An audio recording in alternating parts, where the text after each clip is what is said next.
नमस्कार मित्रांनो, मी सागर कोळे. तर आज एक सुंदर गोष्ट तुम्हाला सांगतो. एक अरुण नावाचा मुलगा होता. तर तो छोट्या गावातून तिकडे पुण्याला आला होता शिक्षण शिकण्यासाठी.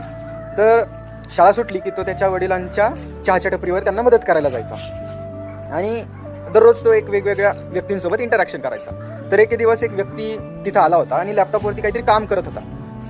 तर अरुणने उत्सुकतेने त्या काकांना विचारले की काका, तुम्ही काय करत आहात? तर काका हसून म्हणाले की मी लोकांचे प्रॉब्लेम सॉल्व्ह करतो. मी लॅपटॉपवरती काम करून लोकांचे प्रॉब्लेम सॉल्व्ह करतो आणि त्याच कामाचे पैसे लोक मला देतात. तर हे ऐकून तो खूप मोटिवेट झाला आणि त्याने ठरवले की मला कोडिंग शिकायची आहे. मग त्याने काय केलं, एक 20 रुपयाचं सेकंड हँड पुस्तक घेतलं कोडिंग रिलेटेड आणि तो दिवस रात्र कोडिंग शिकत राहिला. त्याने अनेक पार्ट टाइम जॉब केले रिलेटेड टू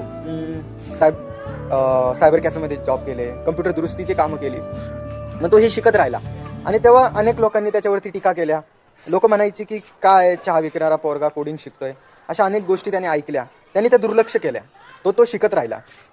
नंतर त्यांनी त्याच्या 19व्या वर्षी एक ॲप डिझाईन केले, जे ॲप खूप जणांचे प्रॉब्लेम सॉल्व्ह करत होते. लाईक डिजिटल सॉफ्टवेअर त्याने बनवलं होतं आणि असंच चालू होतं त्याचं काम. छोटं मोठं काम चालू होतं. ते करत असताना त्यांनी 23व्या वर्षी तो एका स्टार्टअप कंपनीचा मालक बनला. आणि एके दिवशी तेच लॅपटॉपवाले काका त्याला भेटले एका कॉन्फरन्समध्ये, जिथे अरुण स्पीच करत होता.